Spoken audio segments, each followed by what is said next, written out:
नमस्कार, आप देख रहे हैं रायशुमारी और मैं हूं आपके साथ ऋतुविष्ट। उत्तराखंड की धरती पर एक बार फिर प्रकृति के गुस्से की आहट सुनाई देने लगी है। जिस धराली ने पिछले साल खीरगंगा की तबाही का दर्द झेला था, जहां मलबे ने घरों, होटलों और सड़कों को निगल लिया था, आज उसी धराली के ऊपर फिर से खतरे के काले बादल मंडराने लगे हैं। बारिश की तेज मार के बीच हर्षिल घाटी में बहने वाली खीरगंगा नदी अचानक से उफान पर आ गई। पानी का वेग बढ़ा, मलबा और बड़े बड़े पत्थर बह आए और देखते ही देखते लोगों के दिलों में पिछले साल की वो खौफनाक यादें ताजा हो गई। वही धराली, वही पहाड़, वही नदी और अब वही डर। क्या एक बार फिर कोई बड़ी आपदा दस्तक दे रही है? क्या मॉनसून की शुरुआत ही पहाड़ों ने खतरे का संकेत दे दिया है? और क्या प्रशासन के इंतजाम इस बार समय पर तैयार हैं? यहाँ ये सवाल इसलिए उठ रहे हैं क्योंकि शनिवार को खीरगंगा नदी का जलस्तर अचानक से बढ़ गया। नदी का पानी अपने साथ मलबा और पत्थर लेकर आया, जिसने गंगोत्री हाईवे पर बने जल निकासी मार्ग यानी कि नारदानों को जाम कर दिया है। हालात ऐसे बने हैं कि सड़क को नुकसान पहुंचने का खतरा ज्यादा बढ़ गया है। मौके पर बीआरओ की मशीनरी पहुंची, मलबा हटाया गया, पानी के बहाव को नियंत्रित करने की कोशिश की गई और कुछ देर बाद नदी का जलस्तर थोड़ा सामान्य हुआ। लेकिन ये खतरा अभी टला नहीं है, क्योंकि पहाड़ों में बारिश सिर्फ पानी नहीं लाती, बारिश अपने साथ लाती है भूस्खलन, मलबा, टूटते रास्ते और जिंदगी भर मंडराता खतरा।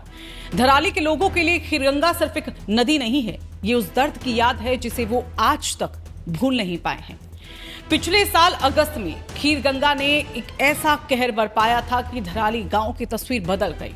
कई भवन, कई होटल और गंगोत्री हाईवे के हिस्से तक तबाह होकर गए थे। कई परिवारों की जिंदगी एक झटके में बदल गई थी। उस आपदा के जख्म अभी पूरी तरह भरे भी नहीं थे कि मॉनसून की पहली बड़ी दस्तक ने लोगों की चिंता को एक बार फिर से बढ़ा दिया है। स्थानीय लोगों का यहाँ पर आरोप है कि वक्त रहते सुरक्षा इंतजाम नहीं किए गए। ग्रामीणों का कहना है कि अब जब मॉनसून सिर पर है तब अस्थायी इंतजाम करने की कोशिश की जा रही है। उन्होंने नदी में हुए चैनलाइजेशन और साथ ही सुरक्षा के कामों को लेकर भी सवाल उठा दिए हैं। रविवार को सिंचाई विभाग के कर्मचारी वायर क्रेट लगाने पहुंचे थे, लेकिन ग्रामीणों ने उन्हें वापस लौटा दिया। ग्रामीणों की नाराजगी साफ है। उनका कहना है कि पहाड़ों में सिर्फ कागजों पर नहीं सुरक्षा बल्कि जमीन पर दिखाई देनी चाहिए, लेकिन खतरा जो है वो सिर्फ धराली तक सीमित नहीं है। उत्तरकाशी जिले में लगातार बारिश के कारण कई रास्तों पर मुश्किलें बढ़ रही हैं। स्याना चट्टी से यमुनोत्री जाने वाला पैदल मार्ग भूस्खलन की वजह से लगातार चौथे दिन भी बंद रहा है। रास्ता खोलने का जो काम है वो जारी है, लेकिन इसी दौरान निर्माण कार्य के बीच राजस्थान से आए एक तीर्थ यात्री धर्मवीर घायल हो गए। उन्हें इलाज के लिए बड़कोट सामुदायिक स्वास्थ्य केंद्र पर पहुंचाया गया। यानी एक तरफ देखा जाए तो नदियां जो हैं वो उफान पर है, दूसरी तरफ पहाड़ दरक रहे हैं और तीसरी तरफ चारधाम यात्रा पर निकले श्रद्धालुओं की सुरक्षा भी बड़ी चुनौती बनी हुई है। हर्षिल घाटी में खीरगंगा और तेलगाड़ नदी का जलस्तर बढ़ना इसलिए भी चिंता बढ़ाता है क्योंकि ये नदियां आगे जाकर भागीरथी नदी में मिलती हैं। अगर लगातार बारिश जारी रही तो भागीरथी का जो जलस्तर है वो भी बढ़ सकता है, जिससे हर्षिल और आसपास के इलाकों पर खतरा और भी ज्यादा बढ़ सकता है। उत्तराखंड में मॉनसून हर साल नई चुनौती लेकर आता है। पहाड़ों की खूबसूरती के पीछे छिपे खतरे को नजरअंदाज नहीं किया जा सकता।